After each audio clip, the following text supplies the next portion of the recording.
सबै अभिभावकहरूमा मेरो नमस्कार। आज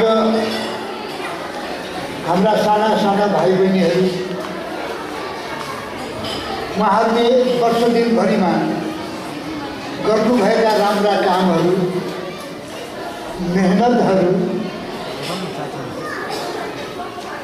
यी सब राम्रा राम्रा कुरा हामी हेर्छौँ र हेरिरहेका छौँ र सदहरूले उहाँहरूलाई, मिसहरूले उहाँहरूलाई, हाम्रा भाइ बहिनीहरूलाई, हाम्रा छोराछोरीहरूलाई गर्नुभएको राम्रो कामको नतिजा स्वरूप आज ग्रेजुएसन डे हामी मनाउन पाइरहेका छौँ। वास्तवमा केटाकेटीहरू राम्रो हुनु भनेको हाम्रा गुरुहरू, गुरुआमाहरू, गुरुबाहरू राम्रा हुनुभएको प्रमाण हो।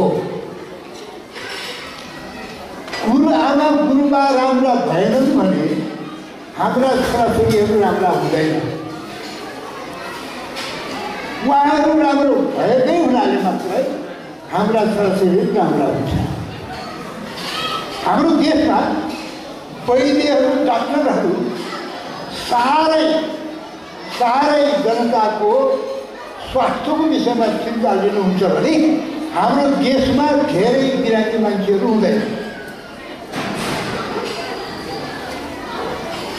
अब आज अभिभावक दिवस, ग्रेजुएसन डे अघिल्लो चाहिँ त्यहाँ धेरै आमाहरू र बा त थोरै मात्रै हुनुहुन्छ।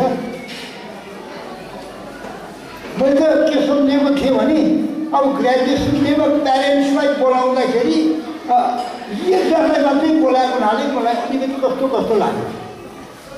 प्यारेन्ट्स भनेपछि त दुईजना हुनुपर्थ्यो। अब बोलाउनेहरूले पनि एकजनाले मात्रै बोलाउनु भयो।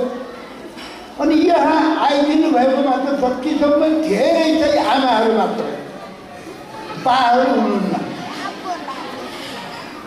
अनि ती केटाकेटीहरूले नाचिरहेको सकिएपछि यसो आँखा घुमाउँछन्, बालाई खोज्या जस्तो लागिरहेको छ मलाई। बा चाहिँ छैन। यो साह्रै नराम्रो कुरा। तर मलाई थाहा छैन स्कुलले आमालाई मात्रै आउनु भनेको छ कि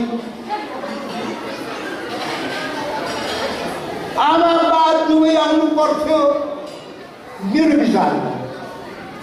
तर बा चाहिँ त हुनुहुन्न। अनि अहिले यहाँ यो बाटोलाई ठुलो हुनुहुन्छ कि हुनेहरू पनि मैले यहाँ हेरिरहेको छु। मलाई लाग्यो बाहरू थोरै नै हुनुहुन्छ।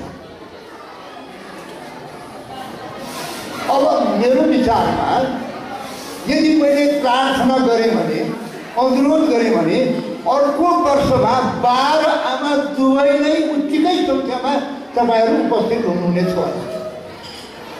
त्यसो भयो भने हाम्रा छोराछोरीहरूले आँखा यसरी घुमाउँदा बालाई नदेख्दा कोही रोएको जस्तो पनि लाग्यो। समारोह हो, कहीँ कविता हो।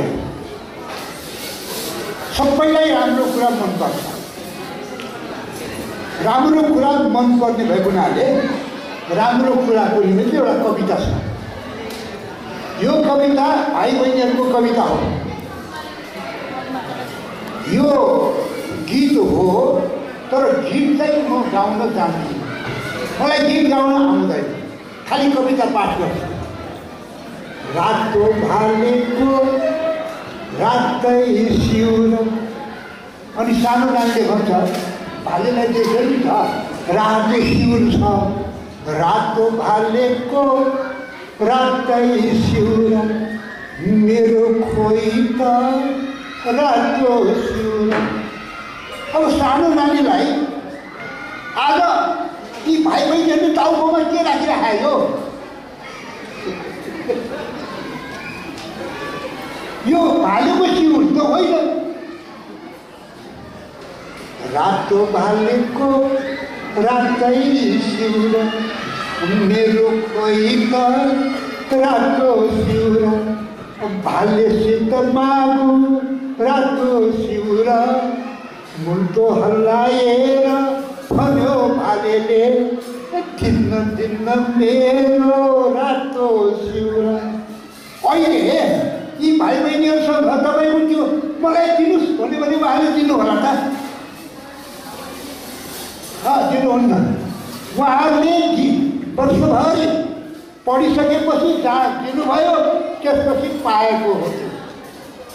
रातो भालेको रातो सिउरा अहिले उहाँहरूको टाउकोमा चाहिँ कालो त्यो अनि पहेँलो त्यो सिउर हो।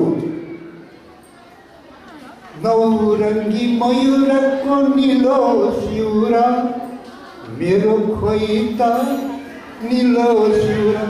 तपाईँहरूकोमा पनि कसैसँग मैले सिउर देखेको छैन, मेरोमा पनि छैन। रातो भालेको रातो, मयूरको निलो छ। मयूरसित मागु निलो सिउर, मुन्टो हल्लाएर मयूर करायो दिन्न दिन्न मेरो निलो सिउर। सेतो सारसको सेतै सिउर मेरो खोइ त सेतो सिउर।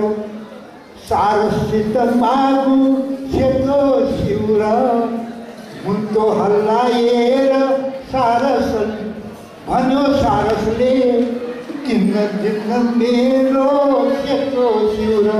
अनि त्यो सानो नानीले सारसले बाट पनि सिउर पाएन।